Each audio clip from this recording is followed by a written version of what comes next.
Telangana governor గౌరవ పెద్దలు శ్రీ రాధాకృష్ణన్ గారిని ఈరోజు తెలంగాణ రాష్ట్రంలో జరుగుతున్న వివిధ అంశాల మీద వారి దృష్టికి తేవడానికి రాజ్యాంగం మీద జరుగుతున్న దాడిని ఈ రాష్ట్రంలో వివరించి చెప్పడానికి మా పార్టీ అధ్యక్షులు పెద్దలు కేసీఆర్ గారి ఆదేశం మేరకు మా పార్టీ యొక్క శాసనసభ్యులు శాసన మండలి సభ్యుల బృందం సీనియర్ నాయకుల బృందం ఈరోజు గవర్నర్ గారిని కలవడం జరిగింది.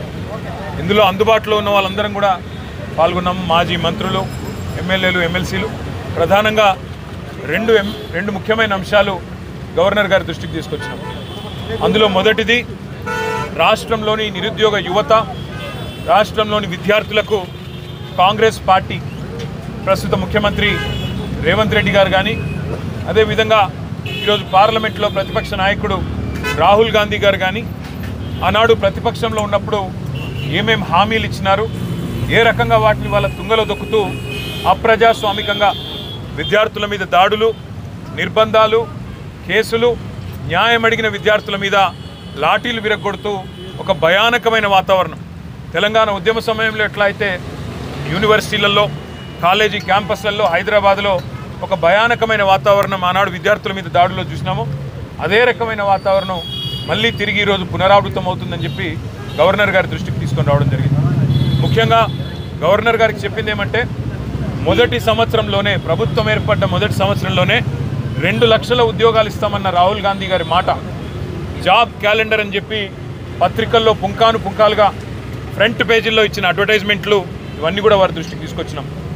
గ్రూప్ 1, గ్రూప్ 2, గ్రూప్ 3 ఈ 3 నోటిఫికేషన్లు కూడా గతంలో కేసీఆర్ గారు ముఖ్యమంత్రిగా ఉన్ననాడు ఇచ్చిన వాటిని తిరిగి రద్దు చేసి కొత్త వాటిని ఇస్తాం, పోస్టుల సంఖ్య పెంచుతామని చెప్పి కాంగ్రెస్ పార్టీ ఇచ్చిన మాటను గుర్తు చేసినాం.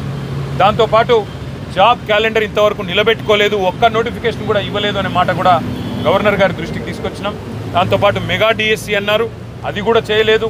నిరుద్యోగులకు నిరుద్యోగ భృతి ఇస్తాం, 4000 ఉద్యోగం దొరికే వరకు అన్నారు, అది కూడా చేయలేదనే మాట కూడా గవర్నర్ గారి దృష్టికి తీసుకొచ్చినాం.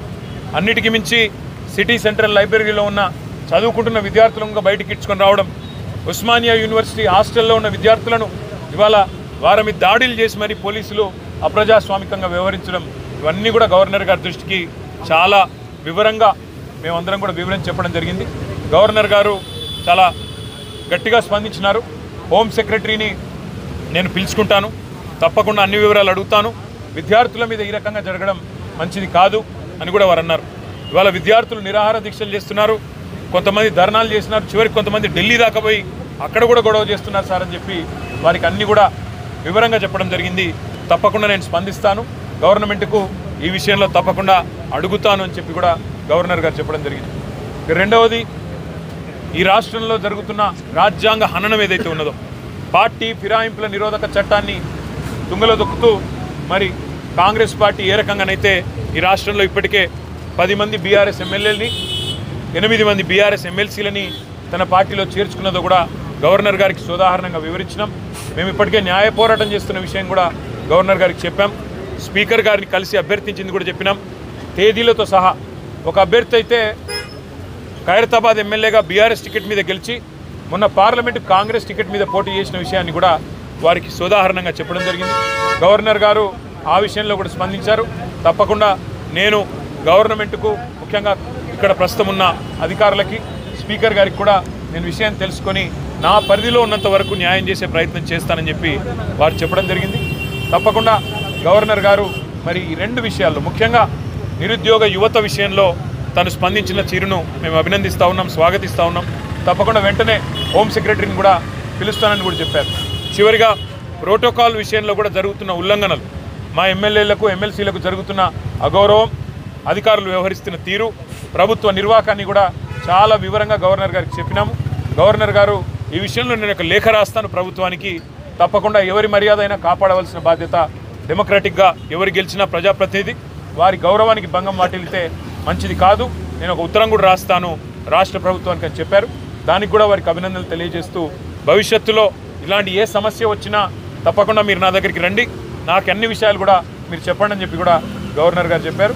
కేవలం గవర్నర్ గారితోనే ఆగకుండా భారతదేశంలో ఉండే రాజ్యాంగబద్ధమైన పదవుల్లో ఉండే పెద్దలందరూ ఎవరెవరైతే ఉన్నారో వారిని అందరినీ కూడా కలుస్తాం. కాంగ్రెస్ పార్టీ చేస్తున్న నిర్వాకం, ఒకవైపు రాజ్యాంగం పట్టుకొని రాజ్యాంగాన్ని రక్షిస్తున్నట్టు పోజులు కొడుతూ మరొక వైపు రాజ్యాంగాన్ని తుంగలో దొక్కుతున్న వైనం ఏదైతుందో ఇవన్నీ కూడా అటు అవసరమైతే రాష్ట్రపతి దాకా కూడా పోతాము, వారికి కూడా వివరించి చెప్తాం. ముఖ్యంగా తెలంగాణ యువతకి మీ అందరికీ ఇచ్చే మాట, కాంగ్రెస్ ఇచ్చిన ప్రతి హామీ నిలబెట్టుకునేదాకా, పోస్టులు పెంచేదాకా, మీకు న్యాయం జరిగేదాకా మీ తరఫున ప్రధాన ప్రతిపక్షంగా భారత రాష్ట్ర సమితి ఉంటుంది. కేసీఆర్ గారు ఉంటారు. తప్పకుండా మీ తరఫున మీ హక్కుల కోసం మేము పోరాడతామని చెప్పి కూడా తెలియజేస్తూ, మీడియా కూడా ఇంత వర్షంలో ఇక్కడ వచ్చి కొంత ఇబ్బందులు పడుతూ కూడా అసౌకర్యం కలిగిన ఉన్నందుకు మీ అందరికీ కూడా ప్రత్యేకంగా ధన్యవాదాలు, నమస్కారం.